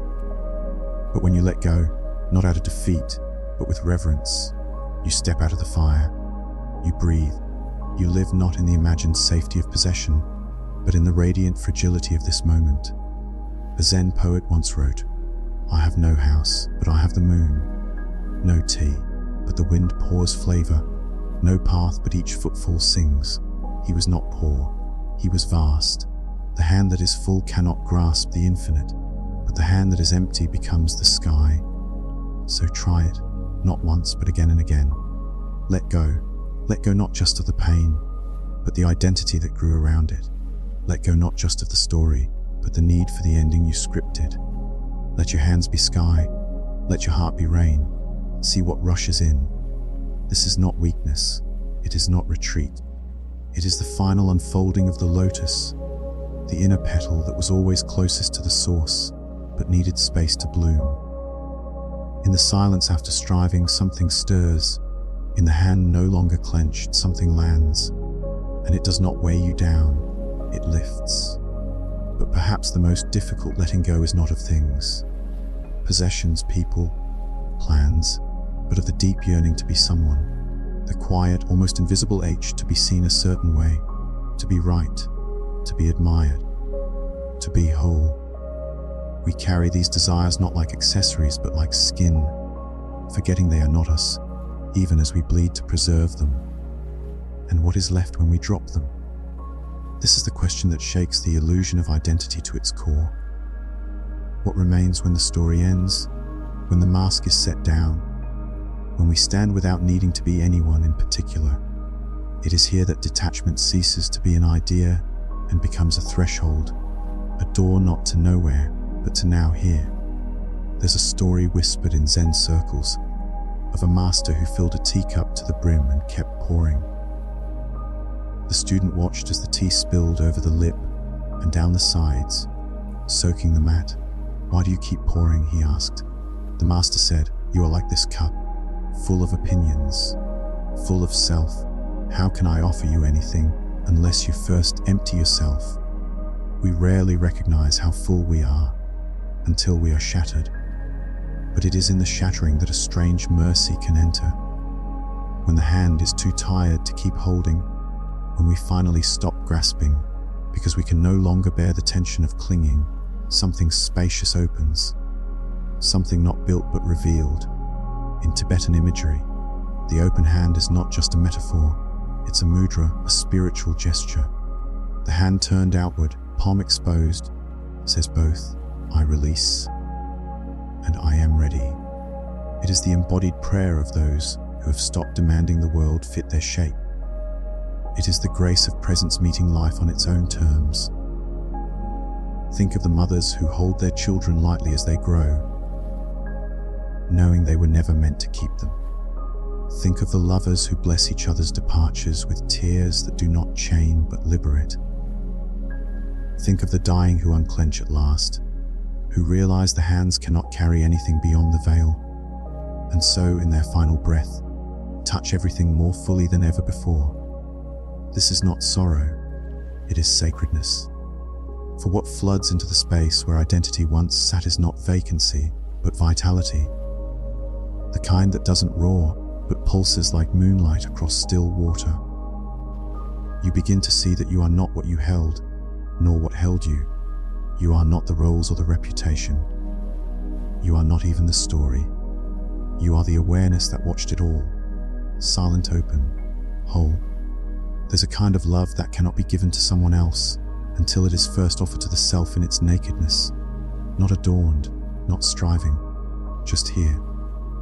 That love, paradoxically, arrives only when you stop trying to earn it, only when the hands are empty, and in this emptiness, a fullness so quiet it can't be owned. Power blooms.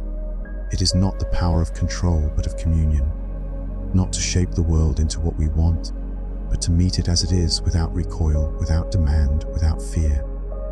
That is strength, that is stillness. That is the revolution hidden in surrender. When the hands are empty, the heart no longer guards its doors, it swings wide, it trusts the wind. It offers itself to the moment and says, "Take me, shape me, break me if you must. I am not afraid." And this fearless yielding is how we remember what can never be taken. When a pond is disturbed, even a single stone can ripple the whole surface, breaking the reflection of sky and branch and bird into splinters of light.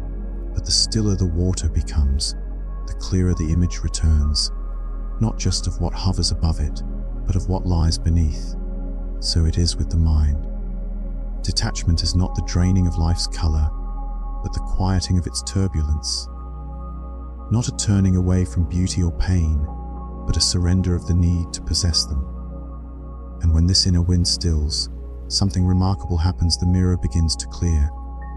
There comes a moment, often sudden, often wordless, when the mind no longer tries to label the world, but simply lets it be. A flower is no longer mine, rare or desirable.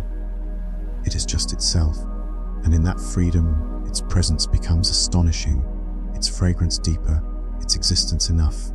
This clarity is not dramatic. It does not roar like revelation.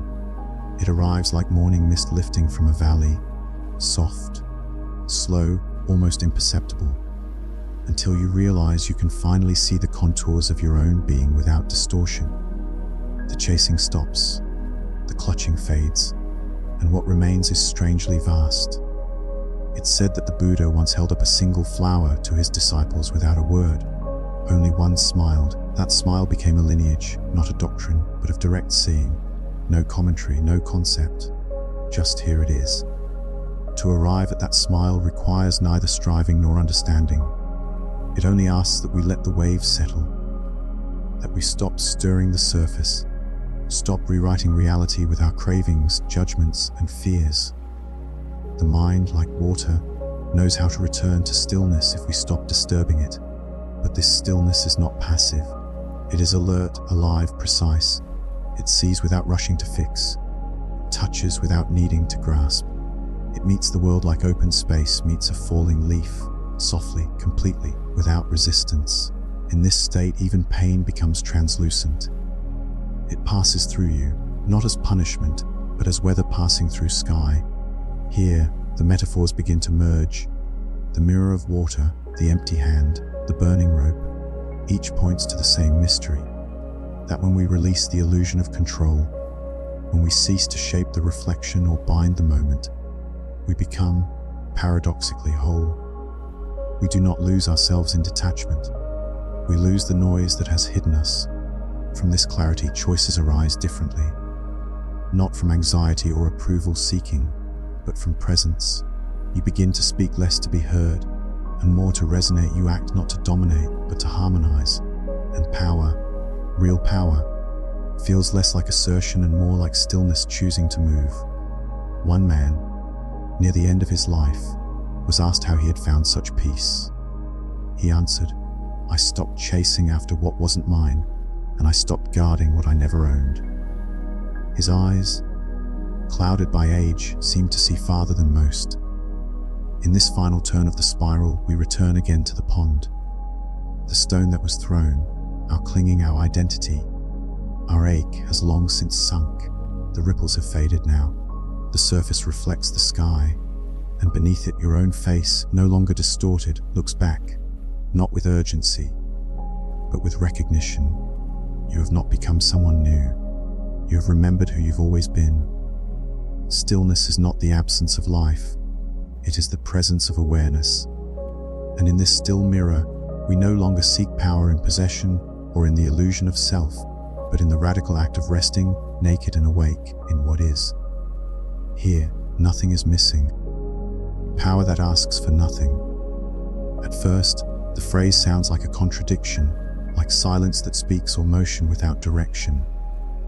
But in the clearing that follows detachment, when the mirror of the mind lies undisturbed and luminous, this strange kind of power reveals itself, not as something seized, but something that remains when everything else falls away. Most of us have been taught that power is demand. It is the ability to move others, to influence outcomes, to shape reality according to will. But the deeper one spirals inward, past the smoke of craving, past the illusions of status and security, the more that kind of power begins to look brittle, desperate, like a puppet pulling its own strings. There is another kind. It sits quietly, like a mountain shrouded in fog. It does not persuade or threaten. It does not hunger for followers. It does not perform. It simply is, unmoved by praise, undiminished by loss. And because it has nothing to protect, it cannot be threatened. The Zen masters sometimes spoke in riddles that pointed toward this truth, not to confuse, but to unhook the mind from its patterns. One such saying goes, "The true sage has no footprints," not because they do not walk through the world, but because they leave nothing behind to be claimed, nothing ahead to be chased. Their power leaves no residue. This is not powerlessness. This is the kind of presence that makes even kings pause.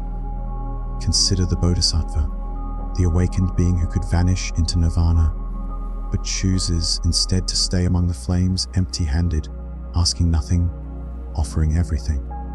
They walk into suffering not as savior, but as mirror, showing others their own buried light by refusing to own or manipulate it. That is the essence of power that asks for nothing. It grants freedom simply by embodying it. Imagine standing before someone who does not need you to be different, does not try to fix or flatter you, does not tremble before your judgments or grasp at your approval. Their stillness begins to erode your performance, your defenses. You begin to remember who you were before the world told you to be useful. In this presence, even your fear begins to exhale. The Tao speaks of it this way: when nothing is done, nothing is left undone. The most complete power does not act through force. It aligns with the unfolding. It intervenes only when it must, and never to preserve the self. It does not try to win. It does not try to survive, because it knows what is essential cannot be destroyed. There is an old story of a samurai who challenged a monk known for his serene mind. "Draw your sword," the warrior barked, "and fight." But the monk remained seated. "This," he said, "is my sword." The samurai sneered, "Then where is your armor?" The monk touched his chest. "Compassion is my armor." The samurai, shaken and wordless, bowed and left. The monk won nothing. He asked for nothing. And yet the entire encounter turned, not through domination, but through gravity. The gravity of presence, the gravity of someone anchored beyond fear. That is power, not domination but depth, not influence but essence. Detachment does not strip us of strength. It reveals its truest form. Because when you ask for nothing, you cannot be manipulated. When you cling to nothing, you cannot be robbed. When you need nothing, you are no longer a servant to the shifting world. You become its witness, its participant, and its still point. This stillness does not mean inaction. It means action born of clarity, not compulsion. It means speaking when words are needed, and being silent when silence teaches more. It means helping without binding, loving without owning, moving through life like wind through a forest, present, touching everything, held by nothing. And it is here, in the innermost ring of the spiral, that we find what we thought we were chasing all along. Not control, not immortality, not validation, but the quiet strength of being fully here, without needing the moment to prove anything. Power that asks for nothing does not live in the clenched hand. It lives in the open palm, in the empty hands that hold everything. What is left when nothing remains? It is not a question to answer, but to enter. A doorway, not a puzzle. The final koan arrives not as a test, but as an unmarked threshold. One that cannot be crossed with anything in your hands, not even the desire to cross it. The mind resists. It searches frantically for substance, for form, for something to grasp. We are conditioned to equate emptiness with loss, with death, with failure. So to reach a point where all the stories have crumbled, where all the masks have fallen, where even the name you whisper to yourself in the dark has dissolved, this seems, at first, like a kind of annihilation. But there is a silence beneath silence. And if you listen there, not with the ears, but with the part of you that remains after wanting has passed, you may begin to sense a different kind of presence. One that does not speak in words or images. One that cannot be broken because it was never constructed. It has no edges. It has no center. Yet it is somehow utterly whole. In the Buddhist tradition, there is a metaphor. A man clinging to a branch over a cliff is asked by a teacher below, "What is Buddha?" The man cannot let go, or he will fall to his death. But he also cannot answer while holding on. That is the koan, the impossible tension between survival and truth. The only escape is surrender. This is the final turning. The ego does not survive it, not because it is destroyed, but because it is finally seen through, like a shadow mistaken for a tiger, like a dream mistaken for the sky. And what follows, if anything follows, is not triumph, not achievement. It is not even peace in the way we normally mean it. It is more like recognition, a kind of unshakable simplicity. The realization that what you thought was yourself, your fears, your hungers, your identities, your plans, was never the real you. And that what remains when all of that falls away is not absence, but clarity. The mirror clears, and in that mirror you see not just your own face, but the face of every being, not as objects, but as reflections, currents in the same ocean, flames from the same invisible fire. What is left when nothing remains? No one can tell you, but you will know it when all that was extra has fallen away, not by force, but by grace. You will not stand above it. You will not understand it. You will not own it. You will be it, like a flute emptied of breath, through which the wind can finally sing, like a sky no longer clouded by the need to be anything at all. And in that spaciousness you may smile, not because you have conquered something, but because there is nothing left to conquer. You may love, not from need, not from effort, but from the natural overflow of being unbound. You may walk through the world like a leaf on a river, light, invisible, and full of the whole sky. What is left when nothing remains? Look, you are already touching it. They say peace is the end of the road, a resting place, a still point after the whirlwind. But what if peace is not the end, but the soil beneath the first step? In the earliest hours before dawn, there is a silence so deep it seems to hold all possible sounds within it.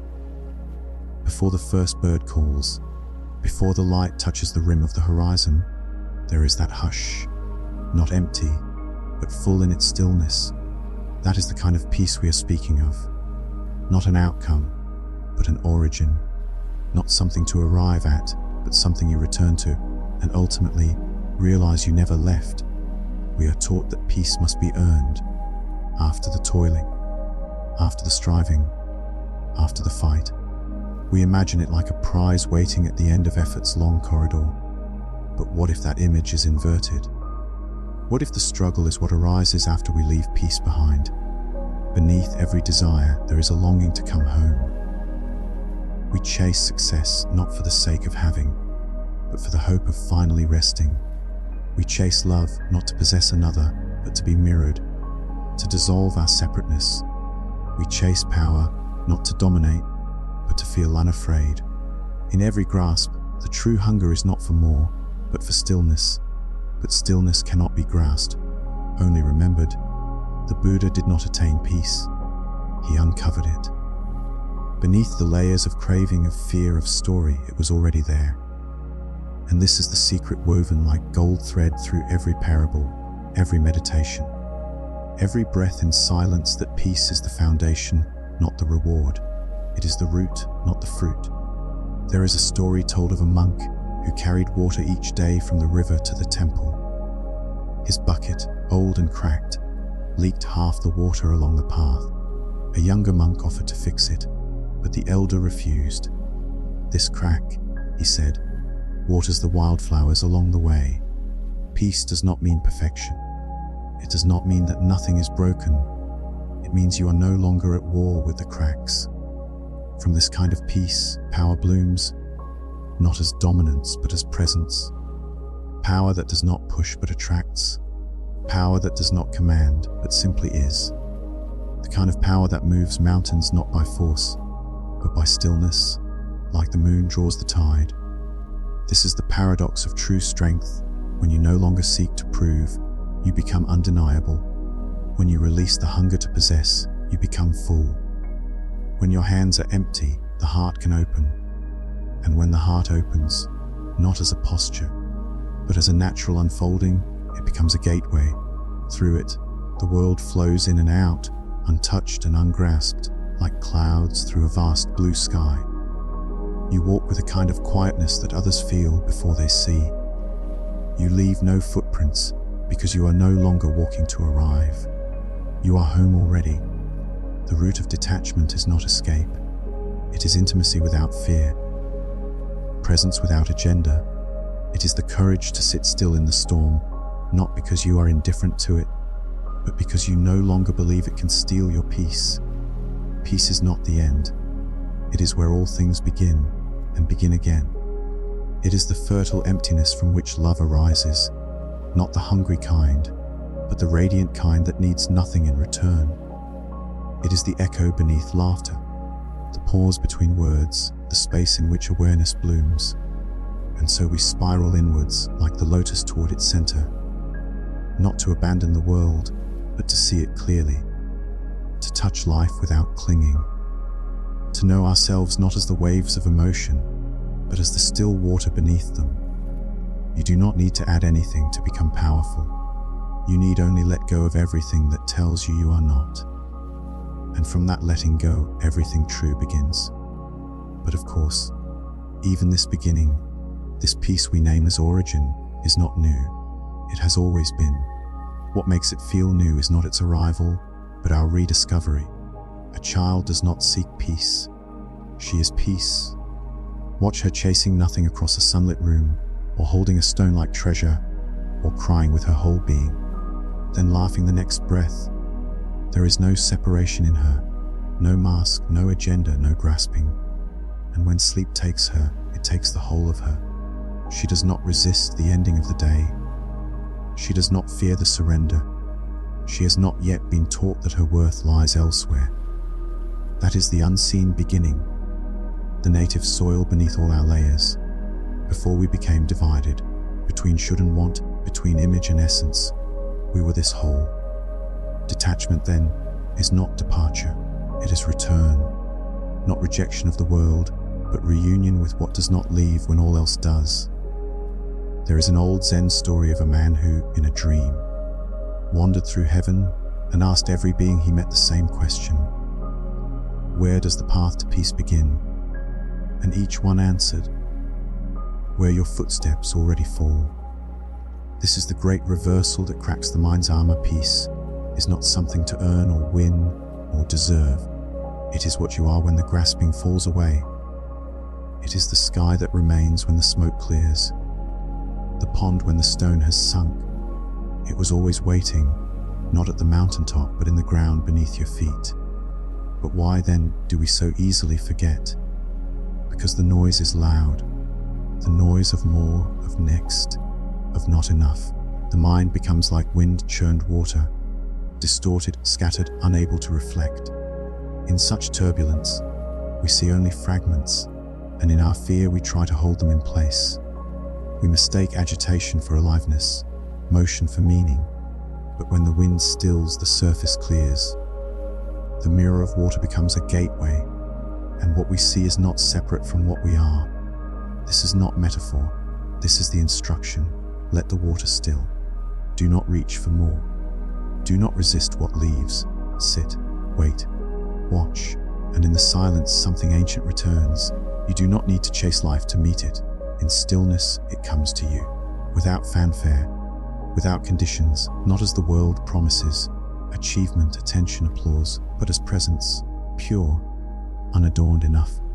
This peace, this original wholeness, is not delicate, it is not passive, it is the foundation of the unshakable, the root that does not break in storm, the tree that bends but does not fall, the space through which power flows, not because it clings to anything, but because it holds nothing back.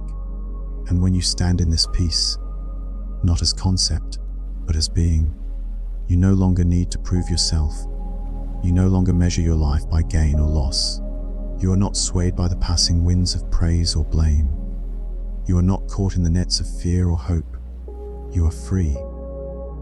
This is the mystery the masters smile at, the secret they do not teach, but point toward, the final paradox that in releasing everything, you gain everything, that in losing yourself, you become real. So let the spiral unfold, let the petals fall open, let each story dissolve into the next, like ripples into stillness. What waits at the center is not nothingness. It is the beginning before all beginnings. A still pond does not choose to reflect the sky. It simply does. It does not grasp at the clouds to hold them in place, nor resist the wind when it stirs the surface. Its power lies not in doing, but in being. And yet, when a thirsty bird descends, the pond gives without withholding. When a child tosses in a stone, it ripples and receives. never losing itself to the motion.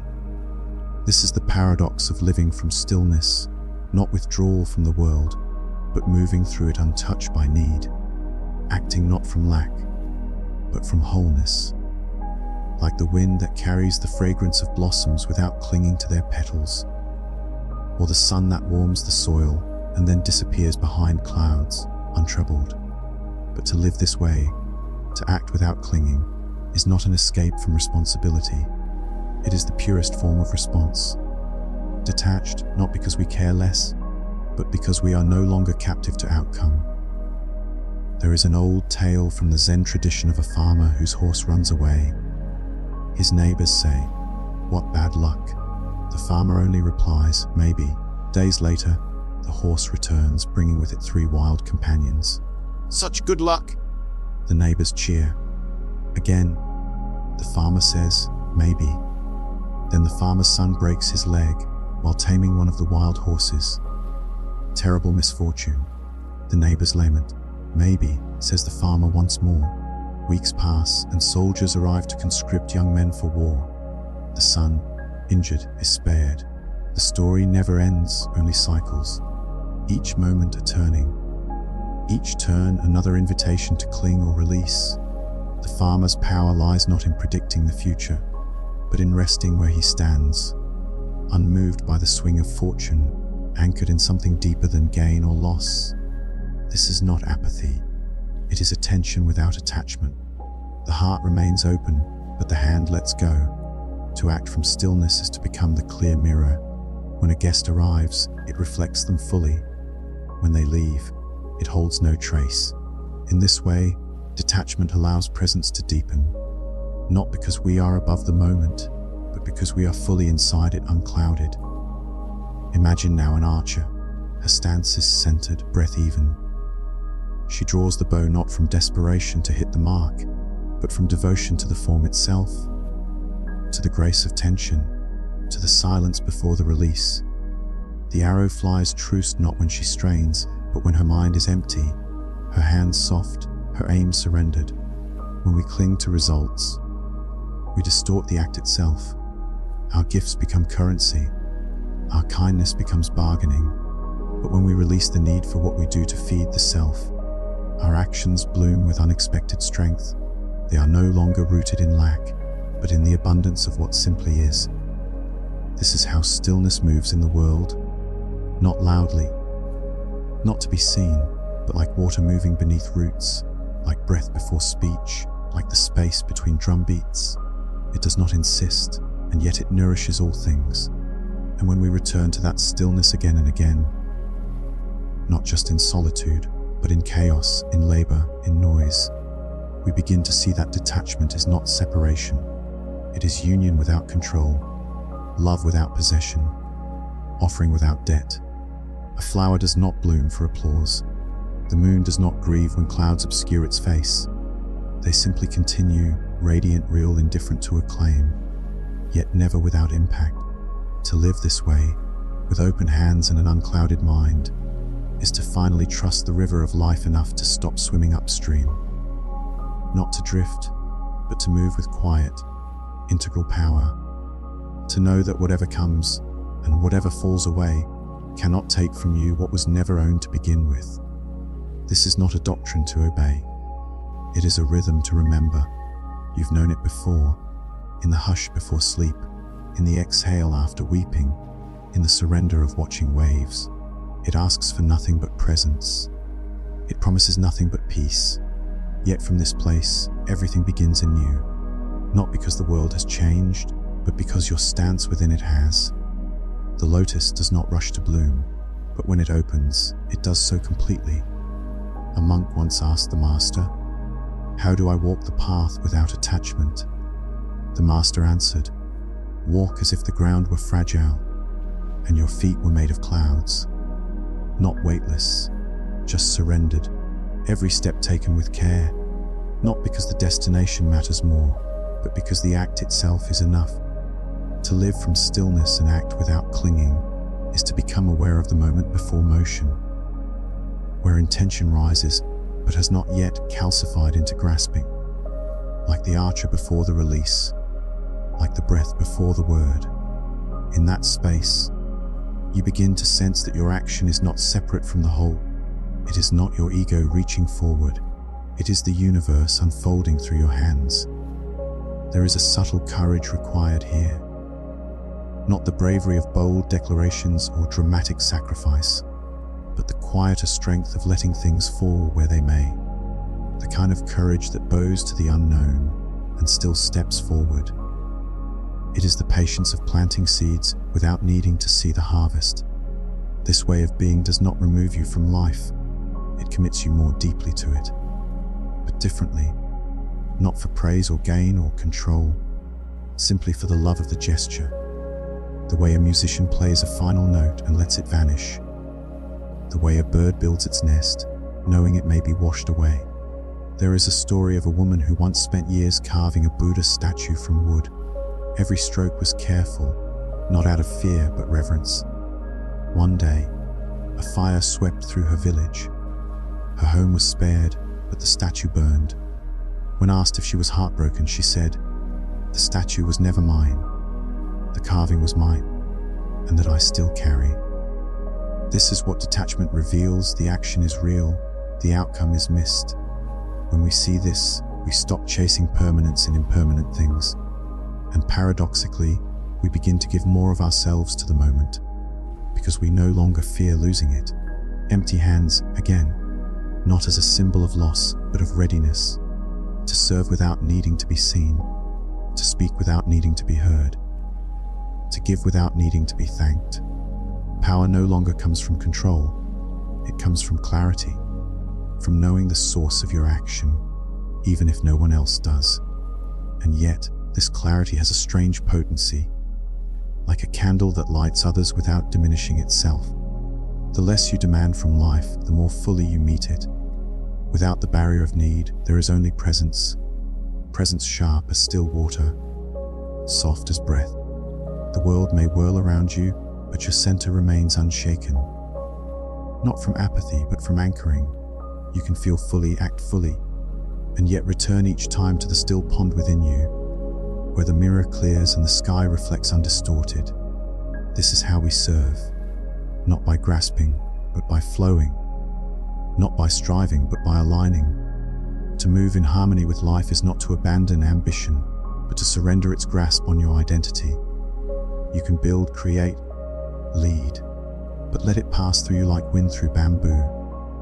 Let your legacy be the echo of a bell that rings once and then dissolves into silence. You need not force impact. You need not demand meaning. The act itself is meaning enough when born from stillness. This is the final paradox of detachment. What we release returns tenfold, not because we claim it, but because we become its vessel. The hands that do not cling are the hands that bless.